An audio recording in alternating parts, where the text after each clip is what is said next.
Bapa di surga, mohon pimpinanmu supaya apa yang kami lakukan pada malam hari ini tidak sia-sia, tetapi sungguh bisa mengisi hati dan pikiran kami dengan kebenaran firman Tuhan. Kami tahu bahwa kesempatan belajar firman Tuhan adalah satu hal yang sangat berharga, oleh sebab itu kami mengucap syukur dan kami minta supaya Engkau yang paling tahu hati setiap manusia, Engkaulah yang mempertemukan orang yang mencari kebenaran dengan kebenaran itu. Kami memohon supaya Engkau yang memberkati pembahasan Alkitab pada malam hari ini. Dalam nama Tuhan Yesus kami berdoa. Amin. Oke, kalau gitu Dr. Soentoliau langsung saja dan kita akan nanti memberikan kesempatan untuk tanya jawab. Oke, selamat malam Bapak Ibu Saudara sekalian. Kita sudah bicara 5 minggu lebih ya tentang Calvinisme ya. Dan hampir semua orang Kristen sudah tahu bahwa Calvinisme pengajarannya bisa disimpulkan dengan 5 huruf yang menyusun membentuk nama bunga yang indah. Tulip. T-U-L-I-P. Nah, ini bukan non-Calvinis ada-ada gitu, ngada-ngada bikin, tapi ini memang sudah diakui gitu, oleh Calvinis bahwa inilah kesimpulan dari pengajaran John Calvin yang dapat disingkat ya. Ini yang berhubungan dengan keselamatan. Sebenarnya ada banyak yang bisa dibahas lagi dari Calvinisme. Misalnya tentang doktrin gereja. Karena doktrin gerejanya sebenarnya sangat kacau sekali gitu. Mengapa? Ya karena John Calvin menyatukan gerejanya dengan negara. Ya. Dengan dia menguasai kota Jeneva waktu itu. Dan pembaptisan bayi dan lain sebagainya, ya itu banyak hal gitu. Ya. Dan sistem kepemimpinan dari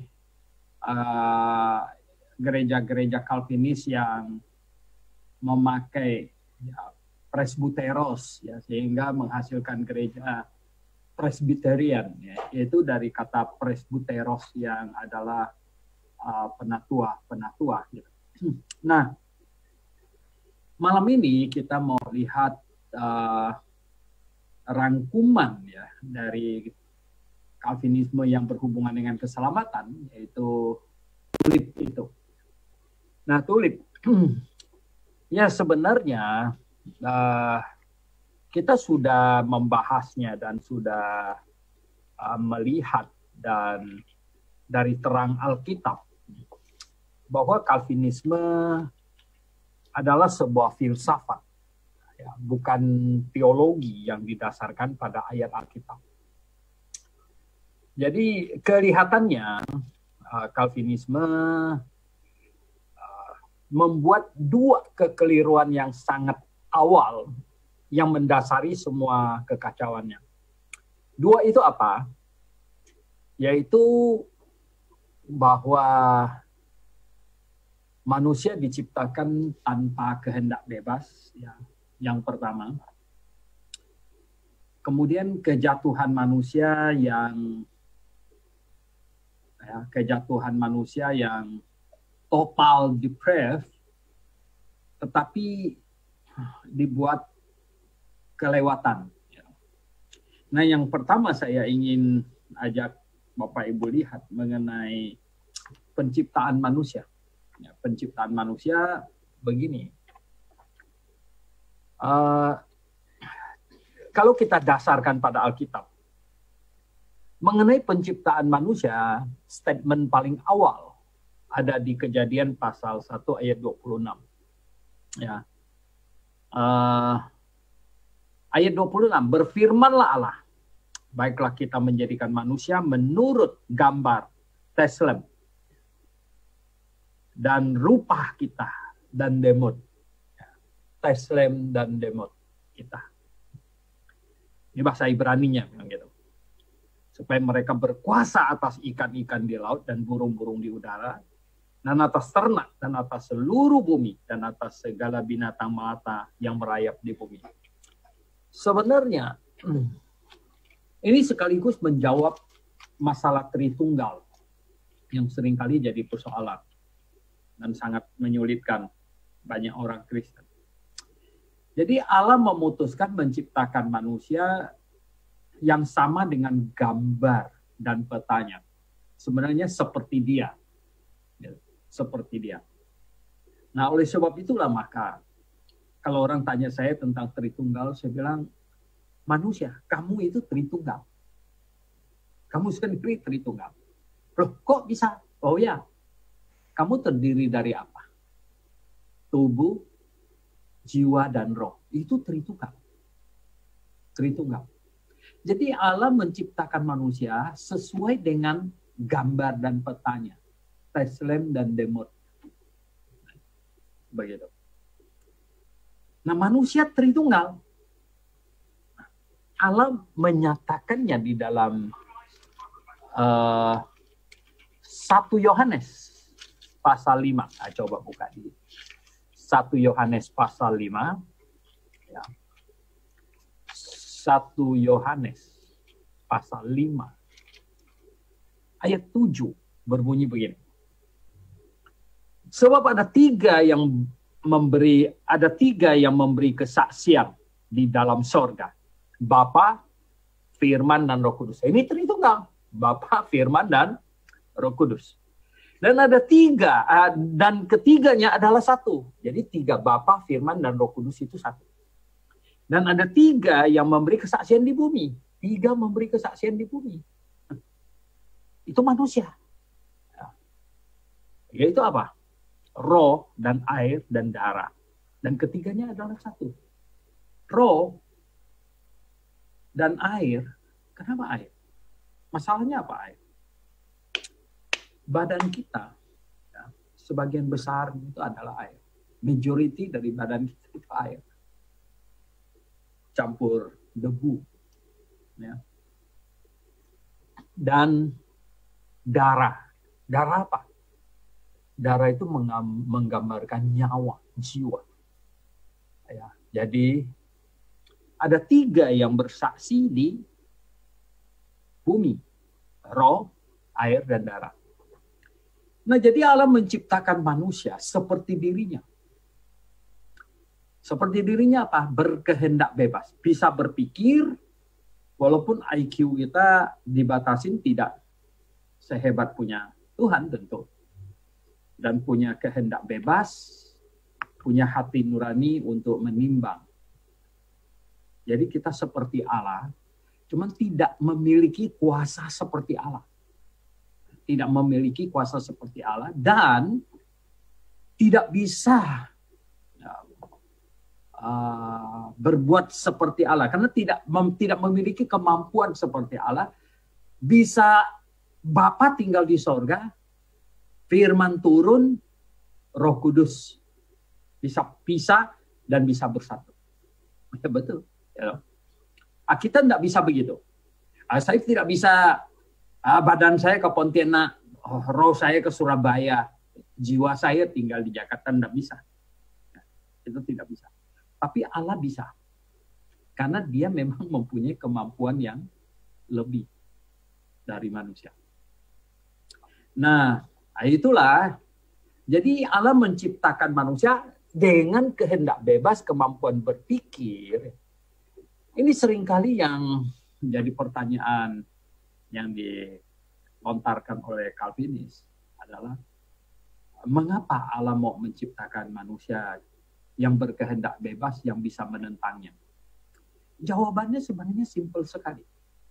Karena Allah mengharapkan makhluk yang berkehendak bebas yang bisa berpikir, kalau makhluk ini memutuskan oleh dirinya sendiri, ya, betul-betul dari dirinya, sikap positif kepada Sang Pencipta, disitulah nikmat. Jadi ada dua makhluk yang demikian, yaitu malaikat dan manusia. Yang ada yang akan bersikap positif, dan ada yang bersikap negatif. Ya udah, memang itu resikonya. Malaikat juga dalam kitab Wahyu disebutkan 1/3 dari jumlah malaikat memberontak ikut Lucifer. Ya masih ada 2/3. Begitu. Ada manusia. Oke, manusia lebih banyak yang memberontak kepada Allah. Ya, masih ada. Minimum masih ada Suhento. Ya sudah, gitu. Nah, jadi begini. Sesuatu yang sangat amat salah dari filsafat Calvinistik adalah menihilkan kehendak bebas manusia. Nah, kalau manusia tidak berkehendak bebas, tidak bebas berpikir, tidak ambil keputusan atas keputusan dirinya, nggak masuk di akal kalau dia disetel kayak robot, kemudian salah, lalu dituntut tanggung jawab. Itu tidak masuk akal. Nah, bagaimana bisa sesuatu yang dia tidak mempunyai kemampuan untuk ambil keputusan, orang lain yang ambil keputusan untuk dia, lalu salah, lalu dia pula yang dihukum? Nggak ada logika begitu. Tidak ada. Nah, yang benar adalah manusia ada kehendak bebas, kemampuan berpikir. Kemudian manusia jatuh dalam dosa. Pada saat manusia jatuh dalam dosa, nah, Calvinis bikin kesalahan yang sangat besar adalah dia menafsirkan total depravity-nya itu over. Lebay kalau bahasa modern anak-anak sekarang. Lebay. Padahal Alkitab berkata manusia yang jatuh dalam dosa masih bisa berpikir, masih bisa ambil keputusan, masih bisa memilih, bisa bikin handphone, bisa bikin komputer, bisa bikin pesawat 200 ton terbang di udara. Kejadian pasal 3 ayat 22 bilang, berfirmanlah Tuhan Allah, sesungguhnya manusia itu telah menjadi seperti salah satu dari kita, tahu tentang yang baik dan yang jahat, maka sekarang terus dan seterusnya. Manusia sudah menjadi salah satu dari kita. Dan yang hebat lagi, di kitab Kejadian pasal 11, waktu mereka mau bikin menara Babel, ini statement dari Tuhan. Dari Kejadian pasal 11 ayat 6. Dia bilang, dan ia berfirman, mereka ini satu bangsa dengan satu bahasa untuk semuanya. Ini barulah permulaan usaha mereka. Mulai dari sekarang, apapun juga yang mereka rencanakan, tidak ada yang tidak akan dapat terlaksana. Tambah pinter, manusia pinter. Makanya bisa pergi ke bulan. Ini Donald Trump mencanangkan Amerika harus mendaratkan manusia ke Mars. Ini hebat. Jadi manusia pintar. Nah, Calvinis bikin kesalahan. Dia menafsirkan bahwa manusia jatuh dalam dosa betul-betul total depraved sampai seperti mayat yang mati. Oh ya. Dan coba kita lihat di Roma pasal 3. Roma pasal 3 ini ayat yang terkenal sekali, saya bacakan kepada Anda di ayat 10-nya bilang ini. Seperti ada tertulis, tidak ada yang benar, seorang pun tidak ada. Iya betul, tidak ada orang benar. Makanya nggak bisa masuk surga, sudah jatuh dalam dosa. Tapi ayat ini tidak berkata bahwa dia tidak bisa respon. Bahwa hilang akal budi. Bahwa hilang kemampuan untuk memberi jawab segala. Enggak, tidak ada yang benar, betul, tidak ada yang benar. Siapa yang bisa berkata bahwa dirinya orang benar? Oke, saya kasih tahu. Ya. Kejadian pasal 6. Coba lihat. Ini menarik sekali. Kejadian pasal 6. Ya. Di ayat yang ke-8 bunyinya demikian. Tetapi Nuh mendapat kasih karunia di mata Tuhan. Nuh mendapat kasih karunia di mata Tuhan. Tapi ayat 9. Inilah riwayat Nuh. Nuh adalah seorang yang benar dan tidak bercela di antara orang sejamannya. Gimana ini? Nuh orang benar. Oh, Pak, kan di kitab Roma bilang nggak ada orang benar. Begini, di sini dikatakan, inilah riwayat Nuh, ayat 9 ya. Nuh adalah seorang yang benar dan tidak bercela di antara orang-orang sejamannya. Nuh itu hidup bergaul dengan Allah. Betul, maksudnya itu begini. Dibandingkan dengan orang-orang sejamannya, di hadapan pemandangan orang-orang manusia, Nuh ini orang benar. Nuh orang benar. Tidak ada orang bisa berkata bahwa Nuh orang nggak benar. Tetapi di ayat yang ke-8, tetapi Nuh mendapat kasih karunia di mata Tuhan. Nuh bukan karena kebenarannya dia mendapat kasih karunia. Kenapa? Wow. Nuh memang the best di antara orang waktu itu. Ya. Tetapi ketika dia berhadapan dengan cermin yang bening, Allah yang Maha Kudus, seperti kata Nabi Yesaya, dia seperti kain kotor. Nuh masih seperti kain kotor. Itu. Ya, jadi ya, kita lihat, kita kembali ke Roma. Oh, tidak ada orang benar. Satu orang pun tidak ada. Betul, tidak ada orang benar. Ayat ini selalu mau dipakai untuk total depravity. No. Ayat ini tidak berkata bahwa tidak bisa respon dan mati seperti mayat. Nggak ada. Dan tidak ada satu ayat pun di Alkitab yang berkata demikian. Saya tidak ketemu. Nah, atas dasar yang salah itu, ya, manusia tidak ada free will dan manusia sudah tidak ada free will, jatuh total depraved seperti mayat, mati katanya. Dan nah baru masuk ke poinnya yang kedua. Tuhan melahirkan baru dia dulu, katanya dihidupkan, dilahirkan baru dulu. Baru kemudian dia bisa mendengar Injil dan merespon. Jadi ada Calvinis ini terbalik-balik, jadi lahir baru dulu, kemudian baru dengar Injil. Ya. Padahal, makanya saya bilang tidak ada ayatnya punya mereka. Padahal di Injil Yohanes pasal 1 ayat 12 bilang gini. Nah kalau dari ayat 10 ya, ia telah ada di dalam dunia dan dunia dijadikan olehnya, tetapi dunia tidak mengenalnya. Ia datang kepada milik kepunyaannya, tetapi orang-orang kepunyaannya itu tidak menerimanya. Tetapi semua orang yang menerimanya, diberinya kuasa supaya menjadi anak-anak Allah, yaitu mereka yang percaya dalam namanya. Untuk menjadi anak Allah, ada syaratnya di sini bilang, yaitu menerima. Calvinisme berbuat, lahirkan dulu jadi anak Allah, baru menerimanya, baru percaya. Ngawur ya, nggak ada benernya gitu. Kacau itu. Ya. Nggak ada dasarnya sama sekali. Nggak ada dasarnya sama sekali.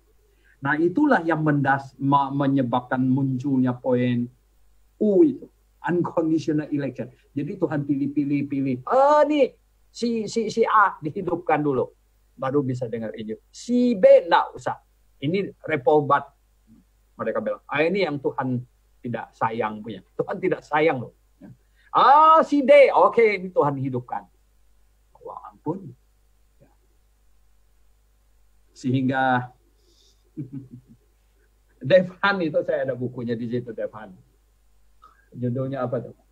What love is this? Dia bilang, ini saya ambil.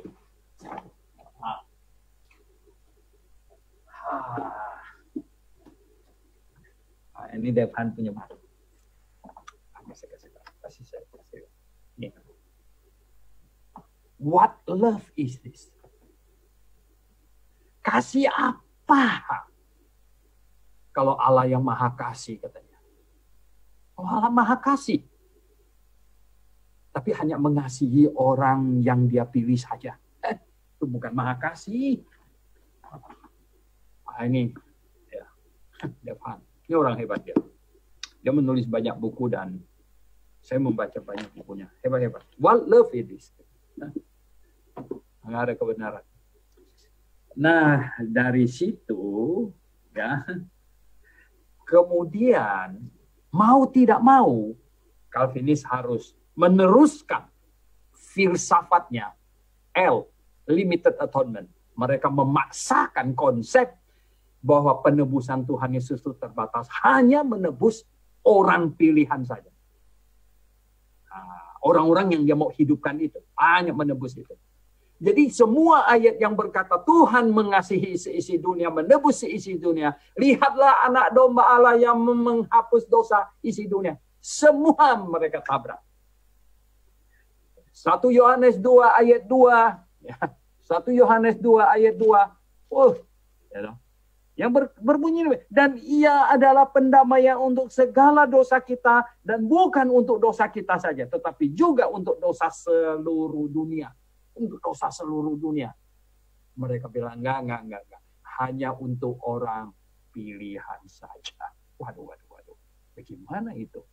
1 Timotius pasal 4 ayat 10 berbunyi, itulah sebabnya kita berjerih payah dan berjuang, karena kita menaruh pengharapan kita kepada Allah yang hidup, juru selamat semua manusia, terutama mereka yang percaya.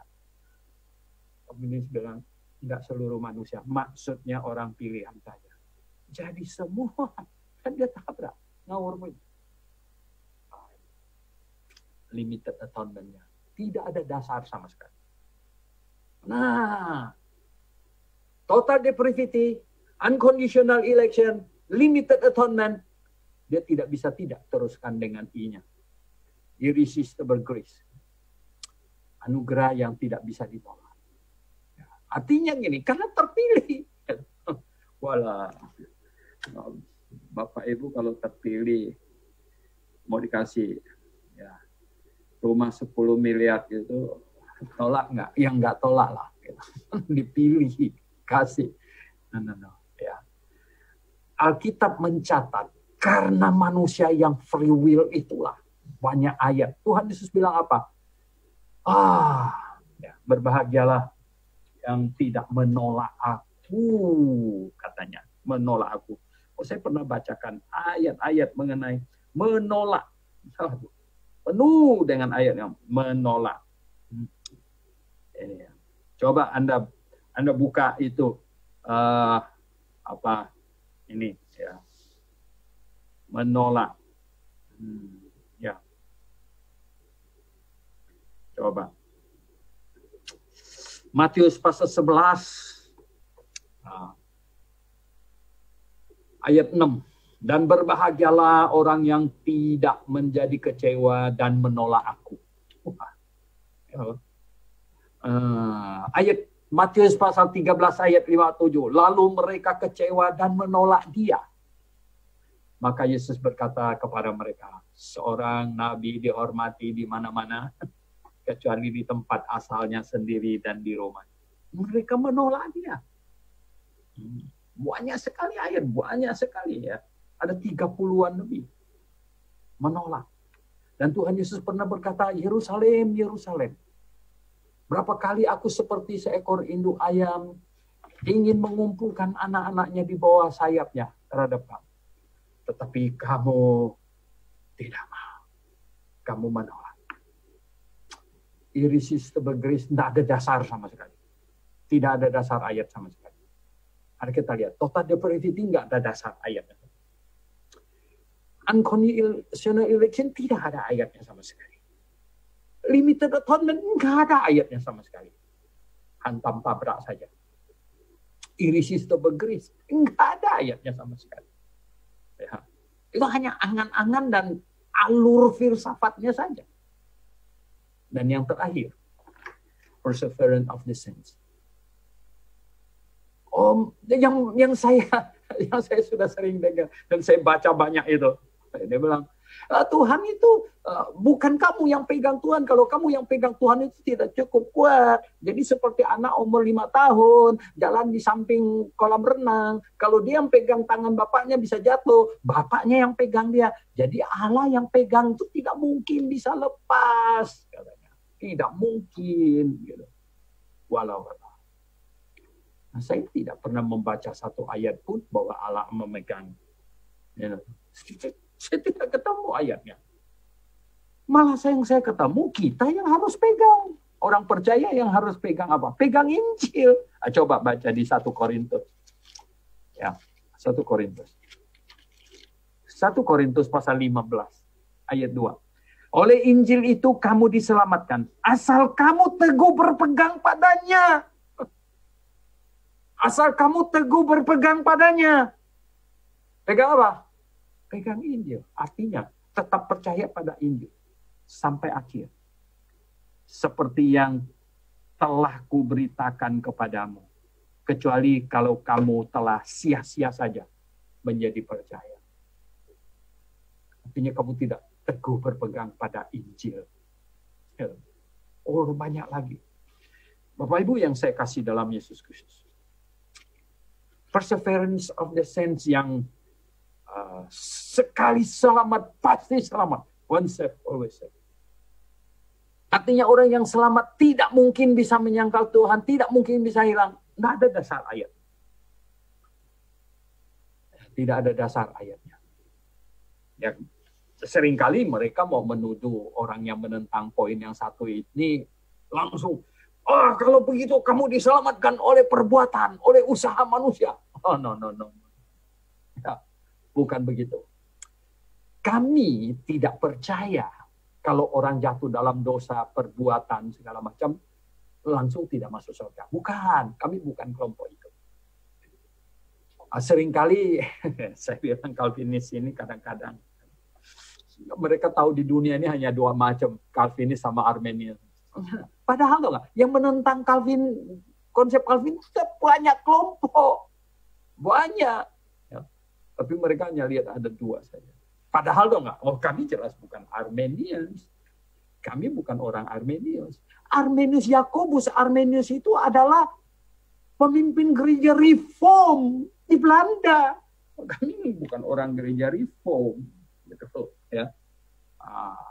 Jadi kami bukan orang Arminius. Arminius itu membaptis bayi. Kami enggak. Ya. Jadi ya. Bapak Ibu yang saya kasih dalam Tuhan Yesus Kristus. Kesimpulannya, intinya adalah apa? Calvinis tidak mendasarkan kesimpulan mereka pada ayat Alkitab. Tidak ada. Karena itu filsafat. Sedangkan kami, setiap kesimpulan kami, ada ayatnya. Ada ayatnya. Ya. Bahkan kami menggali sampai ke bahasa aslinya. Jadi harus ada ayatnya. Karena teologi. Apa beda teologi dengan filsafat? Dua-duanya pakai otak, berpikir. Filsafat itu berpikir nggak ada batasnya. Whatever. Nggak ada batasnya. Teologi, berpikir.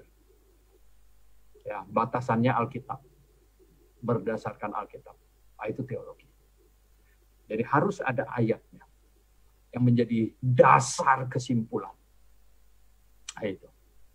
Oke. Ya, saya pikir cukup. Kalau ada yang mau bertanya, silakan. Ya, luar biasa sekali. Jadi kesimpulannya ini udah sangat menyimpulkan ya. Karena bagaimanapun kita lagi berbicara mengenai teologi, mengenai doktrin. Kalau tidak berdasarkan Alkitab, bagaimana? Sedangkan begini nih, Dr. Suyanto Liao, yang kita lihat ini, yang kita dengar, Calvinis itu justru suka sekali mengutip ayat-ayat, ya kan? Suka Tapi dia sekali. tambahkan, dia tambahkan Nah, konsep dia ke nah, situ. tetapi orang awam kan ini sudah melihat dulu ini, oh ini ayatnya banyak, ya Hmm. kan? Lalu seolah-olah ini kayak misalnya dia ada sebutkan, oh ini apa sudah dipilih sebelum dunia dijadikan. Katanya sebelum dunia dijadikan kan artinya, nah ini dia belum ada perbuatan, belum ada dosa segala macam. Jadi sudah sangat meyakinkan Hmm. gitu. Ya, begini. Ayat yang sering mereka pakai seperti pemilihan yang di Roma itu katanya Allah memilih Yakub daripada Esau bahkan masih dalam kandungan. Sebenarnya itu tidak ada hubungannya dengan keselamatan. Jadi Yakub dipilih untuk menjadi bapak leluhurnya bangsa Yahudi yang akan menghadirkan Mesias, Sedangkan Esau karena minatnya terhadap masalah kerohanian ya kurang, Tuhan tidak memakai dia untuk menghadirkan Mesias ke muka bumi ini. Ini bukan masalah keselamatan gitu. Ya.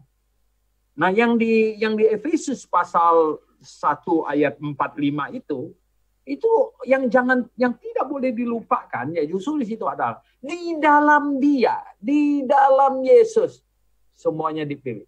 Ya, berarti Tuhan tetapkan di dalam kekekalan sebelum dunia dijadikan bahwa begini, manusia tidak mungkin bisa masuk surga kalau mereka di luar Yesus. Jadi mereka harus di dalam Yesus. Di dalam Yesus itulah menjadi orang pilihan. Lalu bagaimana bisa menjadi di dalam Yesus? Loncat pagar. No, bertobat dan percaya. Pergilah, beritakanlah Injil kepada segala makhluk. Barang siapa yang bertobat dan dibaptis akan selamat. Sudah jelas. Oke. Mudah-mudahan ada yang bertanya yang mantap begitu. Silakan.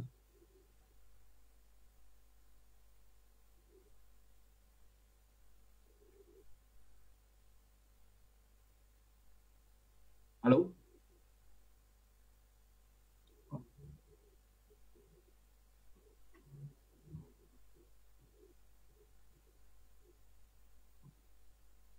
Kok jadi hilang tempat saya suara?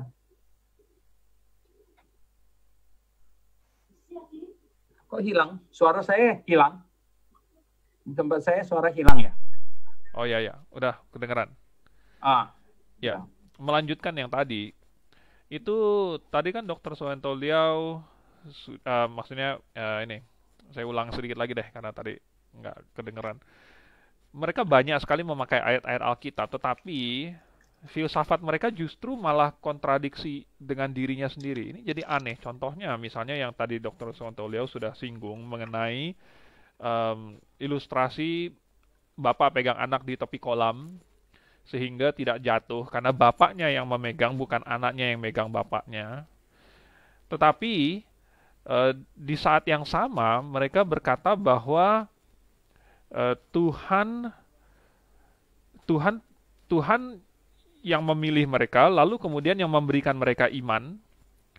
Tetapi kalau misalnya ada yang murtad, berarti Tuhan tidak pegang dia gitu.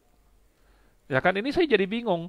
Karena kalau misalnya kalau misalnya dia percaya, beriman, tetapi bukan Tuhan yang kasih, berarti itu kan iman dari mana? Ya. Tapi kalau Tuhan yang kasih, itu imanan yang bohong-bohongan gitu. Nah, itu kan aneh gitu kan.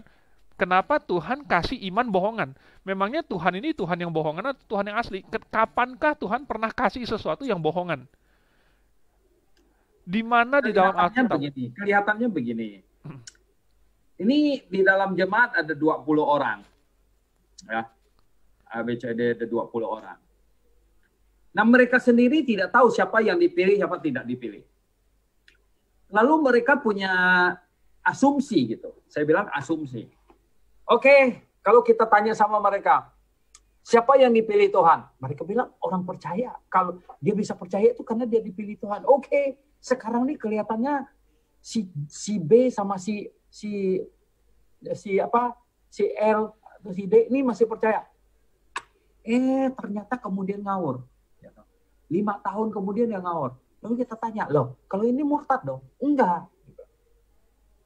Dari start awal dia memang tidak percaya. Loh, tempo hari yang 5 tahun dia tuh nggak percaya. Ya, kok 5 tahun dia apa itu sampai begitu giat di gereja segala macam tuh bikin apa? Mereka dia pusing juga. Ada beriman nggak waktu dia? Ada, cuman yang bohong-bohongan. Itu bukan yang iman yang genuine. Waduh, kita pusing juga ini. Nah, akhirnya mereka akan kena dari mereka sendiri. Yang paling fatal sekali itu begini. Karena mereka menihilkan kehendak bebas manusia dan mengangkat setinggi-tingginya kedaulatan Allah. Wow, sepertinya mau menghormati Allah, mengangkatnya tinggi. Tapi setelah diangkat sangat tinggi, mereka banting. Kenapa? Akhirnya mereka harus menyimpulkan bahwa Allah lah yang menetapkan semua dosa. Bahwa bahkan Adam jatuh dalam dosa pun Allah sendiri yang menetapkan, ya, merancangnya. Ini kan efek fatal dari manusia yang dikatakan tidak ada kehendak bebas dan Allah yang berdaulat total yang itu, maka itu tidak bisa tidak. Ya kesimpulannya, Adam jatuh dalam dosa. Kalau cuma sampai Adam jatuh dalam dosa, Tuhan yang rancang. Lalu kita tanya, Lucifer jatuh dalam dosa, siapa yang rancang? Wah, ngawurnya minta. Ya, itu juga yang membuat pendeta Willy Pandensolang jadi bulan-bulannya Sang Debaters. Ini saya ada nonton di YouTube. Sang Debaters lawan itu pendeta Willy Pandensolang. Katanya kan Yudas itu menurut Sang Debaters ini, ya, Yudas ini harusnya kan dikasih penghargaan karena telah melaksanakan tugas dengan baik sesuai dengan instruksi. Karena waktu mereka duduk di perjamuan itu pada malam itu, Tuhan bilang sama Yudas, kamu ayo lakukan apa yang kamu mau lakukan, ya kan? Lalu kemudian sang debaters itu dia kasih tunjuk ayat bahwa mereka salah satu, maksudnya Yudas itu merupakan bagian dari mereka gitu, salah satu dari mereka. Jadi ini sebenarnya orang yang nggak tahu lah orang pilihannya Tuhan atau apa gitu. Nah ini tidak bisa dijawab oleh pendeta Willy Pandensolang. Ya, nggak bisa. Mereka tidak bisa karena apa? Mereka konflik diri mereka sendiri gitu, ya loh. Betul sekali itu. Saya nggak tahu debater itu siapa. Saya juga nggak mau tahu. Saya pikir itu terlalu bodoh. Ya, nggak usah diladenin. Tetapi maksudnya tuh begini. Kalau mereka menghadapi Calvinis akan dibuat pusing 7 keliling gitu ya toh. Ya nggak? Kalau semua yang Tuhan yang tetapkan semuanya kan ya betul lah kalau gitu Yudas mesti dikasih penghargaan gitu kan. Bahwa dia kenapa? Ya dia yang dia betul dia melaksanakan sesuai dengan manual book yang sudah ditulis. Allah kacau sekali ya toh.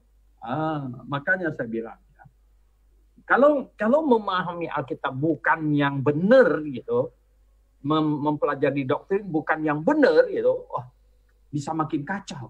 Ujung-ujungnya jadi durhaka. Mengapa? Kok menuduh Allah jadi ini penyebab dari semua kejahatan di muka bumi ini? Waduh, saya marah hati saya. Tuhan yang mengasihi saya, yang sangat saya kasihi, Tuhan yang maha kasih, Tuhan saya. Dibilang dia itu menetapkan semua kejahatan, saya nggak bisa terima itu. Lalu apakah, ini ya Dr. Soento Liao, menurut pendapat Dr. Liao, apakah filsafat inilah yang membuat menjamurnya ateisme di Eropa? Kenapa mereka bisa sampai, padahal mereka itu adalah orang yang maksudnya akarnya itu Kristen loh. Mereka itu dari gereja Protestan, dari gereja Katolik, tetapi malah berbalik lalu menyangkali semua iman nenek moyang mereka. Begini, Calvinis agak kesel sama saya pada waktu saya pernah tulis di sebuah artikel bahwa ya, hari ini Eropa berubah warna dari biru mau jadi hijau, ya. Dan ini ya ateisme subur di sana. Penyebabnya, saya bilang karena Kristen yang sesat berhamburan di Eropa, itu penyebabnya. Ya, gereja yang bersatu dengan negara. Nah, ini baptisan bayi menyebabkan orang-orang di dalam gereja ya, memenuhi gereja tapi nggak lahir baru. Plus ditambah lagi teologi Calvinis ya, yang mengajarkan bahwa Tuhan menetapkan segala kejahatan. Satu perempuan diperkosa 5 orang, Tuhan yang tetapkan. Waduh, mereka pilih daripada ada Tuhan yang macam begitu, lebih baik tidak ada Tuhan. Jadi ateis. Ya, ini yang menyebabkan ini ya. Nah, kita lihat bahwa rupanya iblis luar biasa. Dia bisa masuk ke dalam kekristenan. Dia bisa tulis banyak buku teologi yang ngawur untuk menghancurkan kekristenan dari dalam.